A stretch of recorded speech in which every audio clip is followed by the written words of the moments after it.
Assalamualaikum warahmatullahi wabarakatuh. Perkenalkan, nama saya Aris Radhan Wirawan. Saya dari Prodi K3 kelas 1A. Oke, di sini saya akan menjelaskan pedoman ejaan yang disempurnakan khususnya untuk penulisan ilmiah. Penulisan huruf yang tepat. Kita mulai dari hal yang paling dasar, yaitu penggunaan huruf. Ini seringkali sepele tapi dampaknya besar. A. Huruf kapital. Kapan sih kita pakai huruf kapital itu?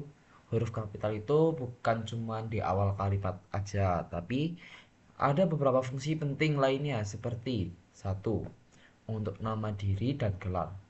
Nama orang, gelar akademik, atau gelar kebanggaan. Seperti contoh, Profesor Dr. Insinyur Budi Susanto. Yang kedua, nama tempat, bangsa, suku, dan bahasa. Misalnya, Danau Toba, bangsa Indonesia, suku Asmat, dan bahasa Inggris.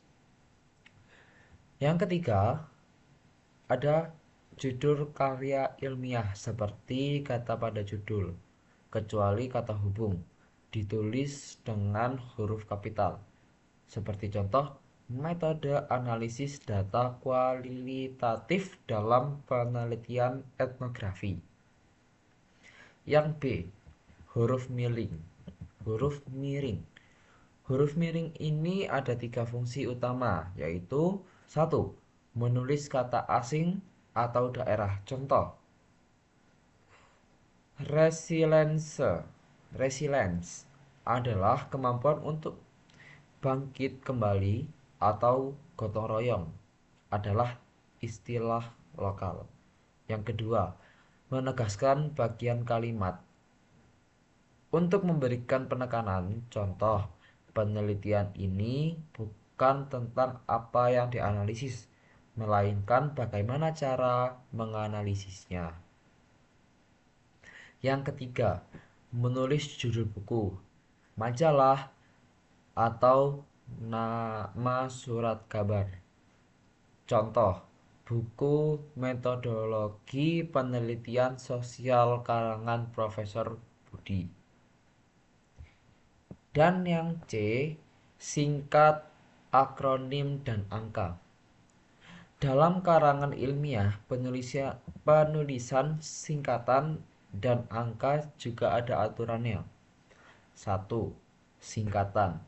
Jika singkatan sudah umum di masyarakat seperti UNESCO atau WHO, kita tidak perlu menuliskannya secara panjang. Tapi untuk singkatan yang tidak umum, perlu ditulis nama lengkap, diikuti singkatan dalam kurung di awal kemunculannya. Contohnya, Pusat Penelitian Biologi dalam kurung PBB, tutup kurung. Yang kedua, akronim, ditulis sesuai pengucapan. Contoh, SIM tilang.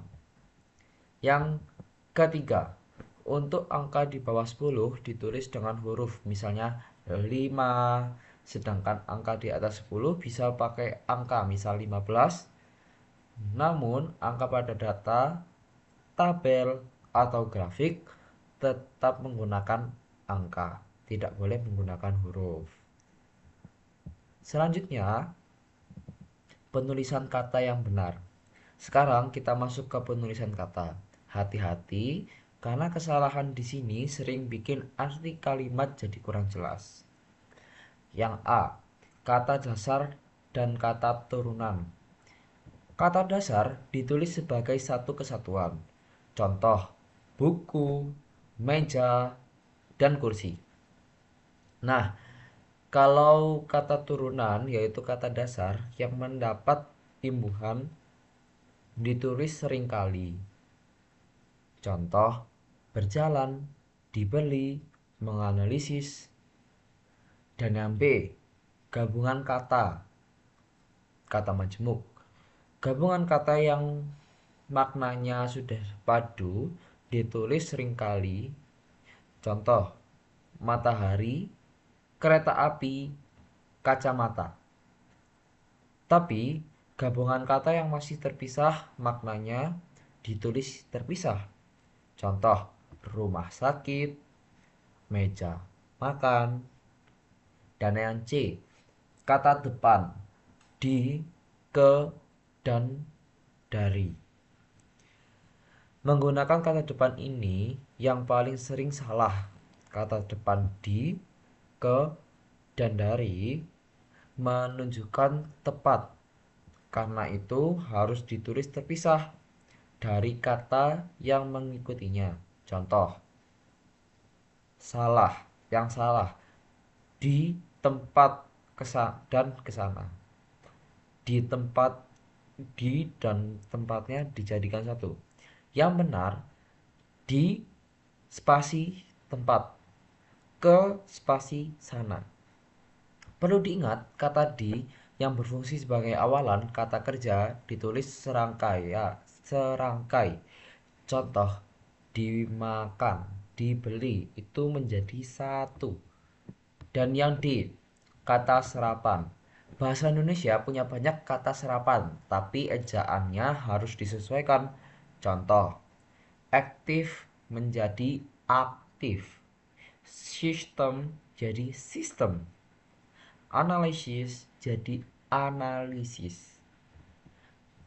Dan selanjutnya, memahami tanda baca.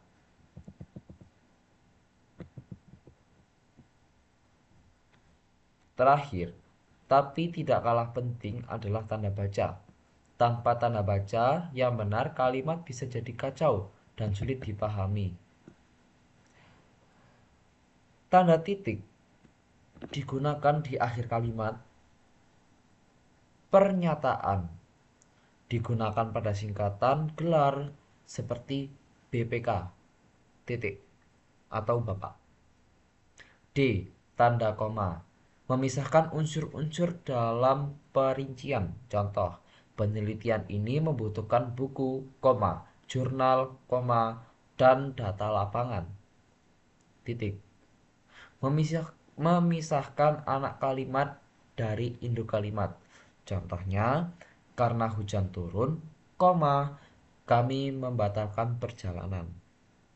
Dan yang ketiga, tanda titik dua digunakan untuk perincian atau daftar. Contohnya, penelitian ini memiliki 3 tahapan. Titik dua, persiapan pelaksanaan, koma, dan pelaporan. Yang keempat, tanda titik koma digunakan untuk memisahkan perincian yang sudah menggunakan tanda koma. Contoh, penelitian ini mencakup titik dua, data kualitatif, titik koma, data kuantitatif, titik koma, dan hasil wawancara. Dan yang kelima, tanda petik ganda mengampit kutipan langsung dari sumber lain. Contohnya, menurut Smith dalam kurung 2020 petik penelitian kualitatif memerlukan observasi mendalam. Tanda petik. 6. Tanda kurung menambahkan keterangan tambahan atau sumber kutipan. Contohnya, penulisan ini dilakukan dengan metode kualitatif dalam kurung studi kasus. Tutup kurung. Selanjutnya, outro. Nah, itu dipandu singkatan kata tentang penggunaan EYD dalam karangan ilmiah. Kuncinya adalah teliti dan konsisten. EYD ini bukan cuma soal aturan, tapi juga soal etika dalam menulis. Tulisan yang rapih menunjukkan kredibilitas penulisnya. Kalau bisa menggunakan pedoman PUEBI, Pedoman Umum Ejaan Bahasa Indonesia, sebagai referensi utamanya. Sekian dari saya. Terima kasih. Wassalamualaikum warahmatullahi wabarakatuh.